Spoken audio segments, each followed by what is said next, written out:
Welcome to Fast Effect Double Speed Magic the Gathering from ELD's Time Vault Games Discord, as we are connecting players all over the world playing every Wednesday and Friday. Dustin on Bomberman, leading out with a Lotus Petal, an Ancient Tomb, along with an Urz's Bauble.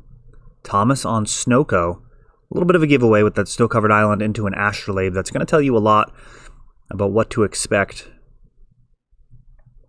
We can anticipate Chalice at 1 being very strong versus SnOko, though it does have answers, mostly in the namesake of the deck. Oko does answer so many problem permanents. In the past, cards like Chalice would often be very difficult to remove, requiring kind of dedicated answers. And we've had some printings that have been strong for that, things like Angarth's Rampage, which can potentially make a player sacrifice an artifact, but you know, that's not always going to get the artifact that you really need to take care of, whereas Oko, just with pinpoint accuracy, can take care of a card like Chalice of the Void. We got a Lion's Eye Diamond, and we're going to see a Brainstorm in response. LED, very dangerous in this deck, and actually going to exile it with Force of Negation. It does go infinite with Auriok Salvagers, and can also be sacrificed in response to using Karn to get extra mana for casting whatever you're going to be finding. Prismatic Vista. Thomas's deck continuing to function here, though there is a Chalice at 1 down.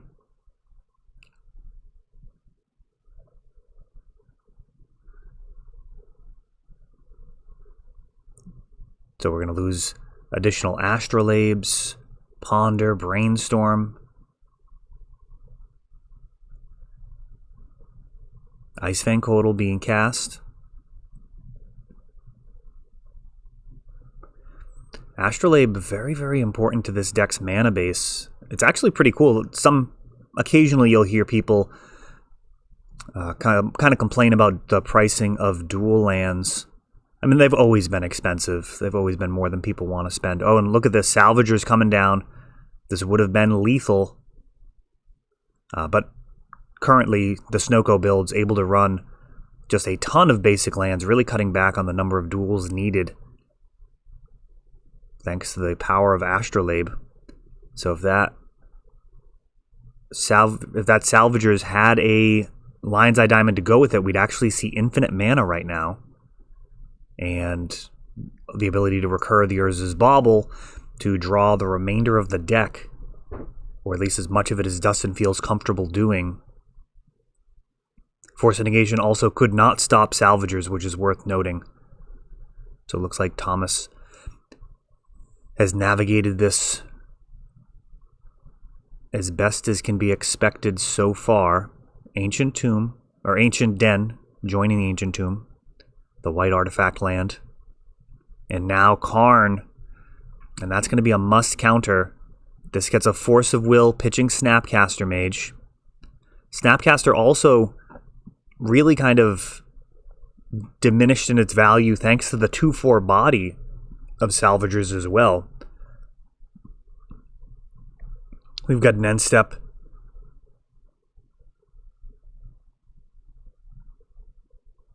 We've got a main phase recurring of the Urz's Bauble, and this Salvagers is going to start drawing an extra card or two a turn, depending on what Dustin finds to use his mana for. So this is a dire situation for a control deck. Card advantage is key. Thomas going to test the waters with the Swords to Plowshares. Dustin remembering his Chalice trigger. One of the things that can actually happen in paper Magic compared to Magic Online, where all your triggers are automated. Those Chalice checks. It's a skill set that you can actually acquire.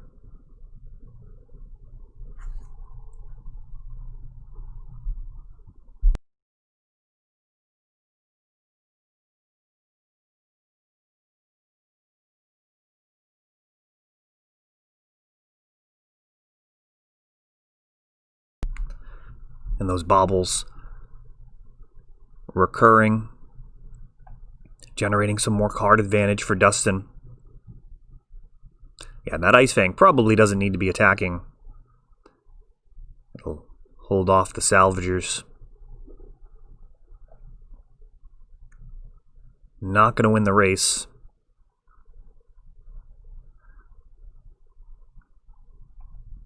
And we've got an Oko.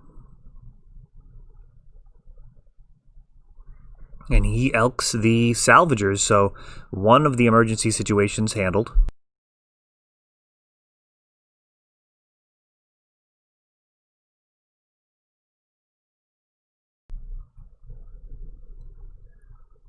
City of Traders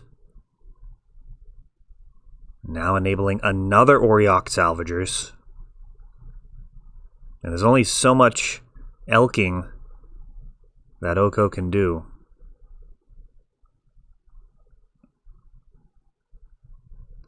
He will eventually be overrun if he just keeps firing that off every turn. Though for now, the original elk will almost certainly be swinging at Oko.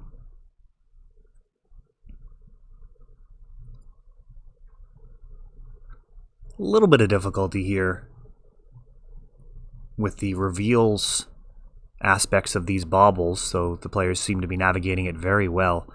Oh, and Monastery Mentor. Yet another card that's probably going to have to get elked. I mean, ultimately, Oko would like to get rid of this Chalice of the Void, but Dustin actually willing to give up his salvagers at this point, not having an LED to go along with it, but I'm a little surprised. It would have allowed for quite a bit of recursion of those 0 drops, which go so perfectly with the Mentor. This would be a disaster if Thomas can elk the Chalice and then use his 1-mana spells to good effect. Let's see what this leads to. One of the things that we need to guard against in tournament play is ever really feeling like you can't lose. That's often where I see the sloppiest lines of play, is when people kind of just assume it doesn't matter what their decisions are. They're just trying to get through the game, and they leave openings. But, I mean, this Mentor is incredibly dangerous.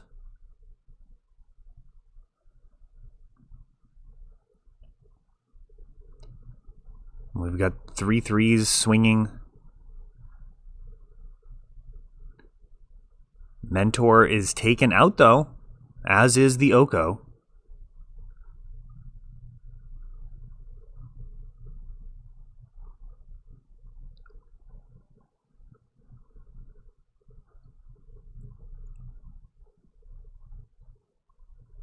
Another bauble. We've got some prowess triggers on these this monk token, singular, which is not human.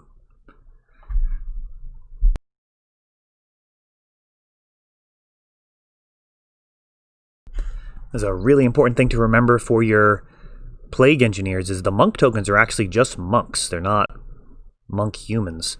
5 damage a turn, peeling off of Thomas's life total here. As his entire board is just mana at this point, just some lands. And that is going to do it for game number 1, as Bomberman shows that in some regards, I mean, I do think it's an underrepresented deck. I think Bomberman, I think Eldrazi Post, I think there's so much variety in Legacy that people tend to just kind of focus on some of the more commonly played decks. Things like Rug Delver. I mean, the way some people talk about Legacy, you'd think the format is 50% Rug Delver. But there's a huge amount of options. Really, just so many different ways that you can play. I mean, from the variety of dedicated combo decks, things like Oops and Storm, over to the more AB combo decks, which I tend to like a lot. Cephalid Breakfast, Eureka Tell, kind of when you're Allurin, when you're kind of assembling 2 cards, but you also have like this Force of Will cantrip shell that can play varying degrees of control, or at least protection for your combo. Also, stop other combo decks. I do often enjoy playing those lists just for the variety of situations you can find yourself in, and it definitely pushes you to make the best choices and rewards experience. So I'm always a fan of that. Brainstorm tends to be very, very good in those decks. Of course, the aggro strategies, plenty of those. Elves, goblins. I mean, my goodness, there's just dozens and dozens of viable legacy decks. I mean, is it 100? Boy, it might be. I wonder if it's 100. That'd be crazy. But I mean, things like Bomberman, I mean, there's really just underplayed. I mean, we do see a lot of SnOko. And never mind the brews. I mean, there are things that start out as brews that end up being part of the kind of recognized family of legacy decks. Dragon kind of did that. I mean, World Order Dragon decks were mostly a meme. I thought they were always very, very strong, but people really didn't accept them until somewhat recently. And those are incredibly powerful. They actually kind of have a little bit of a feeling like the Underworld Dreams decks. Not Underworld Dreams. Underworld Breach, sorry. Underworld Breach, just this 2-mana spell that when it shows up, you just win. And I feel like World Order Dragon kind of has that type of feel to it, where you just draw and animate with your dragon in the graveyard and the game's just over. Just to have a single spell that just wins the game when you resolve it is a very dangerous thing in Legacy. I suppose in pretty much any format that would be dangerous.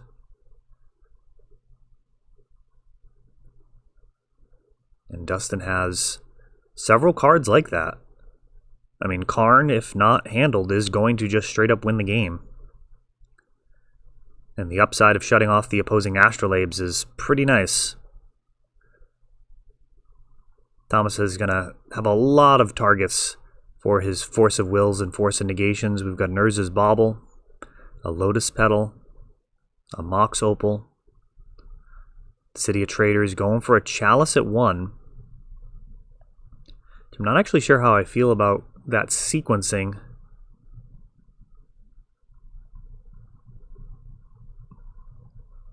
Saving the Bauble for a card draw on his turn, which gives you a little bit of protection against Thoughtseize and Duress. The Bauble's probably better than people realize, having not played with them. I think a lot of people haven't sleeved up Bomberman.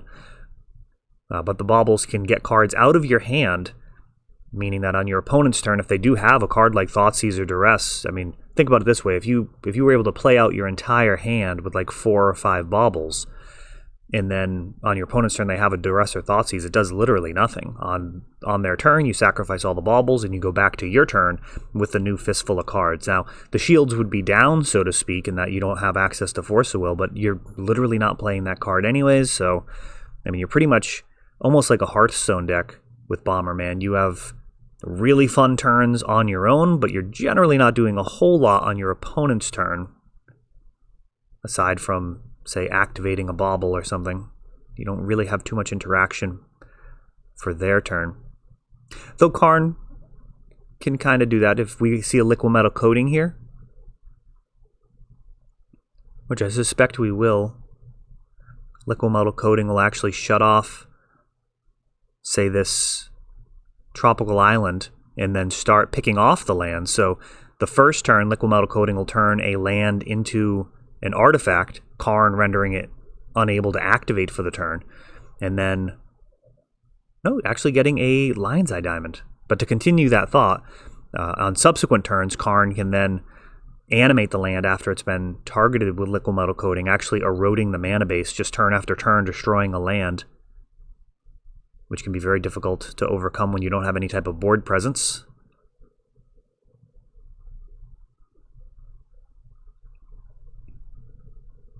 Even if you do have a board presence, if it's something like an Ice Fang Coatl, it's not going to actually be able to sway the game back in your favor.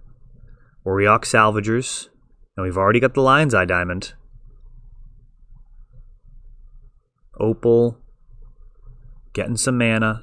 We've got 4 white and a walking ballista going to the graveyard. So Thomas has seen everything. He knows that the end is about to happen. We're going to have infinite mana, return the walking ballista, and that's going to slam down with... We'll never know what number Dustin chose, but it could literally be any number for X, which is plenty to handle any pesky permanents as far as creatures and planeswalkers, but of course players as well.